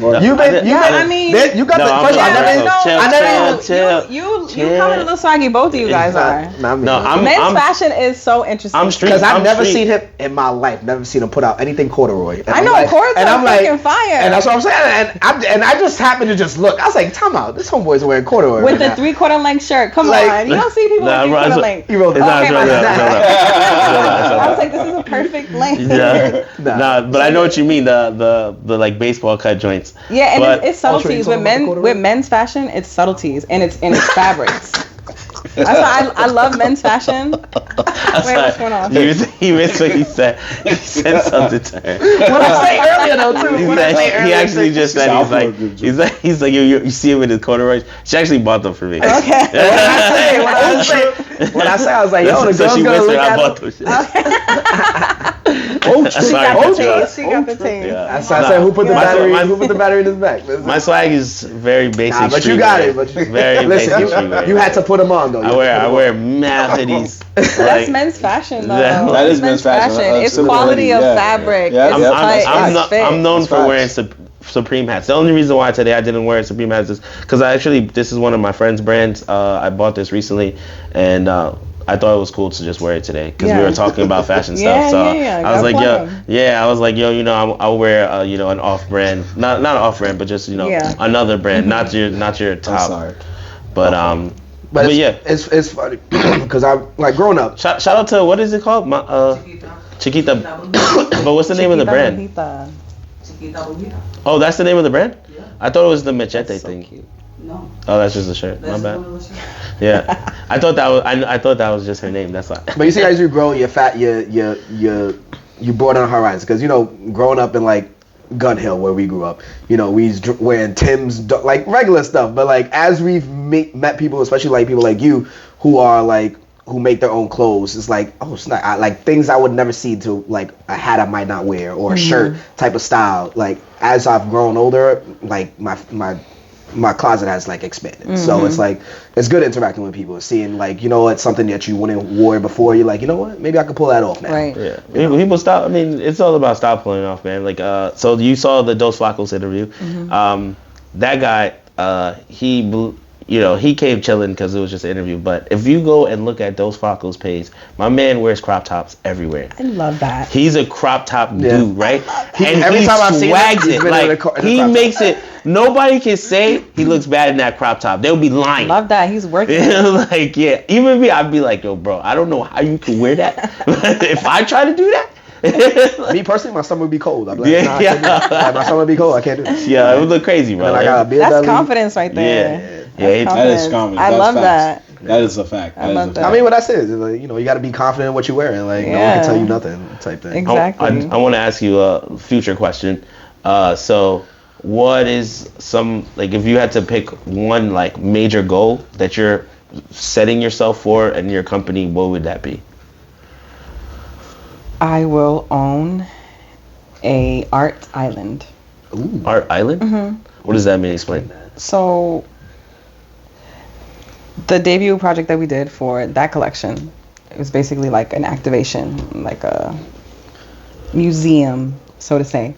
And so that was just a really small iteration of what I want to do on a large scale. I want to invite people to the island of Bussant to see literally all the works, all the films, all the collections. Maybe not all of them at the same time, but just have things to go visit, things to see, experiences to experience. I want to put on fashion experiences. Kind of like a fashion festival type thing. Yeah, basically. Okay. But maybe it's always there. Well, like, Yeah, and you can year round, you can like visit. a theme park. Like, so you can Yes, visit basically at a fashion theme park. Yeah. Maybe without the rides. Okay. Yeah. That shit sounds hella exotic. Island of It has to be somewhere warm. I'm just Yeah. like, Oh, I gotta, absolutely. gotta be somewhere Absolutely. warm. Absolutely. Gotta be somewhere I The just warm. beach love will it. be near. I love it. The beach will be near. I love that. Like that name just rolls. I love it. You said Island of Busan, right? Yeah. Yeah, that sounded dead. Yeah, right? Yeah, that sounds good. Yeah. I could see that. That's the first time I said it. Oh, really? Yeah, it was the first time I said You it. heard it here first, yeah. ladies and Exclusives. gentlemen. I'm not gonna lie, I didn't even exclusive. expect you to say that. Exclusive. Like when you said our island, I was like, oh snap, all right, bet. Exclusive. So when y'all see that pop up and it gets popular and all that stuff, Yeah. remember when you heard it. Right. I might be like 70 though when It don't that matter. finish- It don't when matter. it's It don't matter. achieved. Do you have, what's the goal for this year? The goal for this year is to get more clarity on the back end, Okay.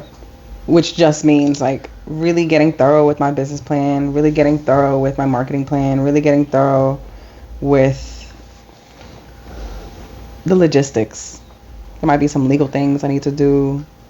Definitely need to hire some people. You already have LLC, I'm guessing. Yeah, You're yeah. already legit on that end.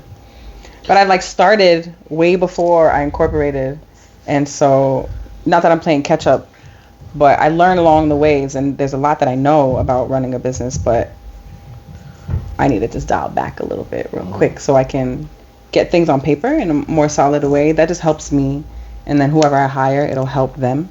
Yeah. So I feel that's a theme. Just do you have a 9 to 5? Theme. Like, do you have a? No. So you're just full-time fashion. Full-time fashion, but not with just my stuff. I also teach at a nonprofit.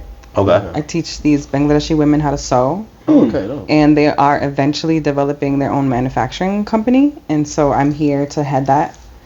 And then I take private, so I teach, and sometimes I do styling. That's really it. Yeah, that's what's up. I mean, I get that. That's not just it. You put a lot of hats. Yeah. You are busy. Yeah. You are booked and busy. That would technically make you a different type of nerd in the hood. Like, you're more of a fashion nerd in the hood. You know what I mean? Like, you don't sorry, you don't worry about anime and stuff like we do. You know, right. You're not arguing about who's the strongest or the weakest. Yeah, exactly. It's not the same. But you see, nerd. But you see, that's what we try to say. Nerd is not just what a typical nerd would be. Right. Yeah. Nerd is like something that you're like invested in, that you know a lot about. Like, you know, I'm a nerd. I could be a nerd for basketball. I could be a nerd for sports, nerd for fashion, nerd for anime. Like, everyone could be a nerd. That's why people be like, oh, you're not really a nerd. I'm like, nah, it's not that typical nerd with glasses and all that. Yeah. You're a nerd to what you love and like what you want to do. Why are you talking about me like that? You want me to talk about you? I was like, how do we get? How he walks into it, and then I be trying to stop. He was having a whole. Why you did that? Yeah, he was having a whole different. You know what it was? Because it wasn't talking about him. You wanted some light. You want some light. You want some light? Anyway, I was just making a joke because you said nerds with glasses. I'm like, oh, that's what happened. Okay, all right. Put some contacts on. I tried that. Did you ever watch like fashion shows or stuff of that nature back when they was on TV? I don't really know most of the fashion shows. I know there was America's Next Top Model. Yeah, of course I love that show. Yeah, that was the one. Of course I love that show. Yeah, throughout like high school and college was when I started to get into fashion shows, really. But all online. I mean, outside of the Victoria's Secret fashion show. Okay. Which is great. Was there one that like really, not even just a show, like a TV show, but like maybe even a show you went to, an expo or something that really inspired you in the way you view or do things? I used to go to the Academy of Arts Institute, or Academy of Arts. Maybe it's just Academy of Arts. You know that school? No. Okay. I do not. One of the schools used to be in the official New York Fashion Week calendar. They used to be on the calendar, and that was a free show you could go to. Yeah. And they really prioritized students who were in fashion to go to those. And so I'm in high school going to these shows where like graduating seniors were putting on their own shows, and that was really incredible being able to see that in high school, just like something college level that was on the New York Fashion Week calendar. And I would say just seeing it done was impactful. Outside of inspiration, that wasn't really there because like I don't really like doing fashion shows. Okay. Yeah, they're just so. So you're not for like runway stuff? No. I'd rather do a presentation, like not runway style. Maybe models are standing candidly in certain areas, or like the event that I put on for the debut. That was like so multifaceted that you've seen the work not on people in different ways. And there were also some other cool things that I did too. I did a Q&A, I forgot. And I had someone build this platform in the pool so that I was standing right on the water and my feet was just like... In the pool? In the Airbnb you rented? So it wasn't an Airbnb, it was my homie's house. Oh, okay. But basically, so I had someone build this big ass platform, put it in the pool, and so I got to stand on the platform, but it looked like I was standing on water. That's fire. Yeah, it was really, really cool. So it's like stuff like that. I want you to be able to like feel it versus only seeing it. Kind of like immersed in it. Like, yes, immersed. Multi-sensory experience. Okay. That's what I like to do. I don't like doing fashion shows. Fuck fashion shows. I like that. I mean, that's boring. I feel you make no money. Yeah.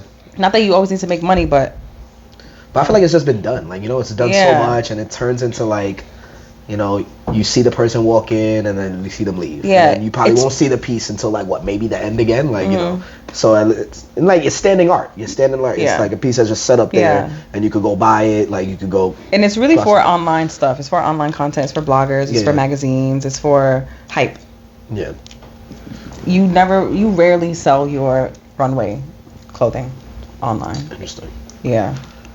That's funny. I always thought that too. I thought I was bugging. I was like, most of the stuff you just see on the runway, you don't actually see. I feel like it's like, especially the outrageous ones. Yeah, exactly. Those were just the for things that have like horns on the fucking shoulders. It's and like, who's hype. walking around in that? How is that? They're gonna walk around in a bus. That shit is just like out here getting You stuck. go to Comic-Con with that. True. Yeah, Comic-Con. You could. I mean, you could. How many times? But that's once in a blue. Yeah, Once in a blue, like, yeah, especially if I'm gonna Once drop Comic-Con like ends, a couple $1,000s on a piece that I'm probably gonna wear once a year. Once or twice, yeah, you know. Fuck that. Rolling on a budget. Before we wrap up, we've only done this once on Nerds in the Hood. We've only done this once, but you've been an awesome guest, and we want you to be the first to do this. So, on our New Year's episode, we had something that we should have made a tradition, and we're gonna start with you. Okay. This is our bum juice recognitions. Let's go. Bum juice, as Aunt always says, is usually liquor that you could buy for less than $10, and it's usually named drinks that taste. It's not only that; it's exactly what you see a bum drinking. It's not a sugar coated in the brown paper bag. Yeah, like do you see a bum drinking this on the block? Yes. And he also says if you get cut, you can use this to heal the wounds. Yeah, So Word, these okay. are the bum juices. This is Georgie. It's 40% alcohol, so that's why he makes these. It has nothing to do about the alcohol content. It has to do with the fact it's fucking dirt. Chill out. It says 4 times distilled. Dirt. It says 4 times distilled. Oh yeah. Oh yeah. I don't know if that means it's dirt. Yeah, I don't know. But anyway, 4 times distilled. That shit so- is super pure. For $5.99. I can just give you some examples of what we have said. Like we Classifies as bum yeah, juice. what we classify as bum juice, just things that were just trash and in terms of movies, music, anything really. So we said like the movie Fast X, aka Fast and the Furious 10, the Flash movie. What else we said here? Rebel Moon. Yeah, that's the Star Wars shit. Yeah, so far it's been movies. movies. We're movie buffs, so you know. I see. Yeah. So it's mostly stuff like that. But if there is something that you felt was like bum juice, or you felt like should be considered bum juice, The worst fabric you ever worked with. It could be literally anything. Okay. So you want me to say it or should I write it? You can say You it. say it. You can say it and write it. Say it Okay. and write it. Yeah, And that's what we're explain gonna start why with. is it a bum and why Because as you can see from the back of the bottle, my writing is terrible. Yeah, I can't read Yeah, any I of know, this. I All know. I see is Flash I see a splash. and Kill. Kill. I don't even know what I wrote there. I don't think this will work. Because that's why I'm not gonna lie to you. I only read the ones I could read. That's why you see there's a whole list. You know, of I'm not only gonna lie. 3 The things other day, I picked it up out the fridge, and I'm like, I don't even understand what this fucking guy wrote. He was gonna drink He's it. gonna drink it. He's gonna drink it. He's like, yo, Yeah, I don't think any of these work. This is Georgie. They don't work. Oh, wonderful. Okay, this one isn't gonna stay. Oh, Like it's gonna then rub off. you can use the brown one if you want. The brown I ones think it aren't might be the staying same thing. either, Yeah, because they're. But I think self-hatred is bum juice. All right. Self-hatred, okay. Oh, Yeah. that's I can live with that. Fuck that shit. Fuck self-hatred. Love yourself. Yeah. I love that. I love that. That's beautiful. I think. What else? It's better than the shit we wrote. All right. That's actually like something That's positive. actually something positive. That's something We positive. over here mad at talking about movies. Like, take this shit off my fucking It's eyesight. podcast flash. Take this You eye- should love yourself though. Right. Yeah, Facts. you're right. Should No, definitely 100%. What else is bum juice? Yeah, I think she should have threw the biker shorts in. That shows the ass cheeks. That come. Oh yeah. that's bum juice. Ass cleavage and Ass denim shorts cleavage is and bum denim juice. shorts is bum juice. What else is bum juice? You said is there a fabric you don't like working with? That's just like, you know what, this doesn't appeal to what I'm writing, what I'm working with. It just doesn't. Anything line up. 100% polyester. Ooh, Oh my God. 100%. It's a lot of y'all shirts. It's a lot of y'all shirts. Yeah. No good. No good. We don't And it want makes you that. stink. It makes you stink. Yeah. Polyester? Polyester. If Check it's your shirt. 100%. This is Travis Scott's material. I don't know. I'm about to maybe check my shirt later. He might got So good my material. mans, talk your shit. He said, check your shirt. He said, nah, because it's Travis Scott, boy. It's lit. This is Travis Scott cause collabo, right? I hate the pants that have the 2 waistbands. 2 waistbands. It'll be like the denim jeans over the sweats. but they're like made into that. Oh, you made know? into. Oh, And it's- yes, I know exactly what you're talking and about. it's more than the waistband, but Yeah, that's basically like what it yeah. looks You like. got some bum juice recognitions today. How you For feel the about the first guest of the bum juice back? Yeah, I wanna- She's I also don't the wanna- first. She's our first actual woman interview. Is it? go, lady. Right at the end of Text. Women's Month. Yeah. Yeah, Technically, what? How is it? the first one that go on air. I said interview. But yeah, we alright, didn't interview yeah. Ocho. We didn't interview Ocho. I know. She was a fun guest. Yeah, I don't want to hurt no one's feelings. I was gonna compliment you. I'll just say you was a fun guest. I don't want to hurt no one's feelings. How you feel about jeggings? Do you like them? They're such an old. Come on, yeah. I personally hate them. I was like, why you wear? Nobody wears one. jeggings. Okay, Pick look, the I leggings. went through the Come on, jegging 2000 phase. kids. I went through the jegging phase. You did? Yeah. How old was it? How old were you though?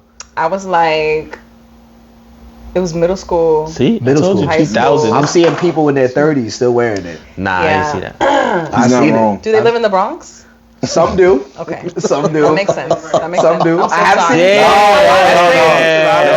And you agree? I know agree with because I that? have though. I can't even No offense lie. taken. I mean, I've because seen like, it. come on, where are you gonna see? I've people seen it with in Harlem, jeggings too, at? though. It's Don't either get in it twisted. Harlem or the Bronx. That's a fact. I don't. Unfortunately, If I was in Are people Brooklyn, I think I fashionable in might your find hood? Where do you, yes and no. you live in the Heights, right? Yeah, I live in the Heights, but there's like it's being gentrified, so there's a lot of younger That's a fact. people, That's a fact. Gen Z coming in, and they're Yep. fly. Doctors. Doctors, baby, whatever. It's a different type of fly. I feel that. But Yeah, I hated them shits. I'm sorry. yeah, I mean, jeggings could go on here. They I'm glad could jag- definitely go on here I'm like, yo, pick because one, they're man. old. You gotta pick one. And there's another way to show your ass. I know jeggings are nice because they show Told you. the ass to thigh ratio Get you and your small waist if you have one. Yeah. That's why they're lit. That's why they're cute. They're trick. But there's other ways you could do that. You don't have to do jeggings. Damn. You could put a little flare high waisted Damn, I'm pant starting to on, think of now stretchy shit. material. My man trying to go through Y2K. What are you doing? Nah, but now I'm just starting to think of why. And I don't want to say some of the things I kind of don't like because it kind of makes me sound like A hater? a little bit, but like kind of for fake telling what women should wear, and I don't feel like that's okay. because I've seen this, Oh. and I don't want to do, and I don't want to do that, but it's just like it's just not it's like it's not a Where you going with? with? Like I'm not gonna hate. I just have a question. I was like, whatever happened to the sundress? Because it like disappeared off the face of the earth. Summer's coming. Yeah, I see it. I don't even see it in the summer no more. You gotta go to the beach. You gotta go to the beach. Yeah, I've been or to at the least the beach. city, I've brother. been You gotta to go the to beach. Manhattan, brother. Bruh, I don't know. Just being real. What I've seen more. Damn, I don't want to. This might sound crazy. Just go ahead. I'm gonna just say it. But what I've the seen same less thing. of the sundress, and I've seen more of. Sorry, ladies, more of the wrestling outfits that women be wearing. The onesie? the onesie, the rest. Or that's what it's called, right? I've seen a Cat suits. cat, or yeah, unitards. like the Unitards. lead, like That's the word I was unitards. looking for. Unitar is the word It's I the was wrestling. looking It's the wrestling shit. I call them the wrestling outfits. You said the And I mean, SummerSlam. and listen, there's some but women it's that real, pull though. there's some women that pull it off great, but then like I feel like I see more of that now, and I'm like, yo, no one wears a sundress no more. Like, what's happening here? Like, I mean, I'm confused. Like, I'm just confused. Like, I I don't think know. it took over. It might have taken over. I the think it's sundress, taken over. yeah. That's the what I one, feel the like. one that I feel like that took over it, that I kind of low key hate is the showing the G-string thing. You hate it. The G-string. You hate it. I do you not hate it like. too. You hate it. Okay. Yeah, Okay. I just don't like it. Like I'm just not a fan of it. I'm like, yo, I don't really want to see it like that. Like it also kind Like of showing above. You talking about showing above? yeah, Like the whole point of wearing a G-string, at least for me or as a guy, is like to wear a G-string is to be sexy, right? Is a sexy thing, right? So it's You like wear them? no, I said the point of why people wear them. Yeah, I like her. She good ragging on you. I like it. I like it. No, women wear G-strings so that you don't see Chill. panty Okay, back lines. there. Okay, but okay, that makes sense. Yeah. But like I feel like on the sexy part of it, because now they're showing it above the pants line, Right. So they're trying to be sexy, right? I've Yeah. always thought it meant sexy, like it is sexy. If a girl takes down her pants and she has a G-string, niggas gonna be like, yeah. So you gotta like be a mystery. You don't know what you about to do that one. Yeah, but now you showed it above. It's just like, Oh my god. you know, I didn't even really want to see it right now. Honestly, I'm chilling. Yeah. Like I didn't ask for all that. Yeah. Oh my god. That's why when you said about the butt line butt thing, cleavage. I was like, I feel that, bro. I Yeah. get that, because sometimes it just be a little too much, bro. I'm like, Yeah. I just feel like the butt. I don't know. I like it. Hide the butt because you can already see it. I mean, yeah. It ain't going anywhere. If you got ass, it's there. I mean, some might say the women that say, yo, little butts matter. Like, you know, sometimes they gotta highlight a little bit more because it's not seen in like regular, you know. But there's a way you could do that. Flat butts with that high-waisted is just a line. jeans. High-waisted jeans. High-waisted anything makes anything look like plaid. How you like me now? Look at that, dropping gems for y'all. Dropping gems. Oh, there you go. Show my age, bro. We got some fashion advice. Showing gems. Yeah. Dropping gems. We do appreciate the advice that you gave and the knowledge that you spread. This was great. Thank you guys for having me. Everything you did today definitely helped us a little more, and we got more for the bum juice. Yes. Don't worry, we can buy more. It's just $5. I'm gonna add the wrestling shit to that too. Now. Yeah, that's fine. You know, it's just $5. It's nothing. And it's gonna be more mad again when he sees it next week. He sees a fresh bottle with nothing written on the back. We're gonna start a collection of these things. Yeah, collection of Georgie, baby. That's right. You should. Every guest that you bring in here, they get to write on the bum juice joint. You know what I mean? Like, why not? Everybody has This is a something new that they tradition on Nerds in the Hood. If we're gonna have more guests, this is what I want to see. I like that. Right here. We can start that. Less bad writing and more just guests. We need better things. We need better markets. We need better markets. We work on that. That's in the budget. That's in the budget. We can afford that. Because this Georgie juice go a long way. So, if anything, save money. We'll rip the motherfucker off. And stick it on the wall. Stick it on the wall with the rest of your shit. Stick it on the wall. There you go. So, if you want to take the time, let these people know the website, social media, where they could check you out, anything. Okay, you guys can check out the work at bussant.com. That is bussant.com. You can follow me at Bussant, Bussant. And the brand page is House of Bussant, House of Bussant on Instagram. And that is where you can find all the things. Love that. Nice. That. We'll drop the social link. Again, thank you for coming on to the show. Yes, thank you guys for having me. Yeah, it was a lot of fun. Shout out to you again for being like the first woman interview that we did. And and just being so dope, man. I feel like we've all walked away from this with a little bit more knowledge for fashion. And that's what I'm here for. Yeah, and I love the fact that we touched on the fact that we talked about there's multiple nerds, because that's what we're about. We want to show that there is a lot of people in the hood doing amazing things, and they're all different type of nerds. So again, we appreciate you. Yes. And it was dope. Power to the nerds. Yeah. And I know you don't know, I mean, I don't know how well versed you are in the art of anime, but I will say, have you ever heard of the anime Dragon Ball Z? I'm sure you heard people talk about it. If you didn't, it's okay. No, I've actually never heard about it. All right, it's okay. I'm so kidding. Are you serious? Oh, honestly, what? I would have to. I have three brothers. I'm the only girl, three brothers. Of course, I've seen Dragon Ball Z. Now, are you aware that they made a show? Yes. Yeah, Dragon Ball Z Kai. There you go. Is that my nickname for some people? Yes. Oh, okay. So when you let them know, you be like, I'm greatness because my name was involved in one of the greatest animes of all time. You know what I'm saying? Exude that excellence and that energy. That was the wisdom I want to partake to you, because you gave us so much wisdom. I appreciate it. Thank you. Yeah, that was needed. Thank you. Yeah. We don't really have stuff named. I'm named after Marvin the Martian, you know. Wow. Why you lying? You were not named after Marvin the Martian. Marvin the Martian go crazy. Yeah. My mom was like, "You're gonna be black, but you're gonna be smart, just like Marvin the Martian." Yo.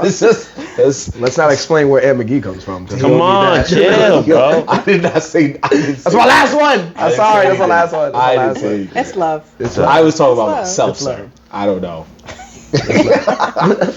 Anyway, again, we do want to thank you for pulling up and enjoying the time with us. You know, the pleasure is mine. Yeah, as usual, folks. You can catch us at Nerds in the Hood, NERDZINTHEHOOD. You can always check out podcast episode clips, previews of the next episodes, including our guest Kai, our anime rap intros. And the link to get Magic Mind, because we still rocking with them and they still rocking with us, and so much more. So we are going to catch you next time on a fresh episode of Nerds in the Hood with your boy Mar Black and McGee, Young Dev, and Kai. There we go. I had to do a dramatic turn, y'all. I had to do a fashion pose. That's why. Anyway, the Nerds in the Hood, y'all. Check y'all next time. Peace. See ya. Peace. Bye.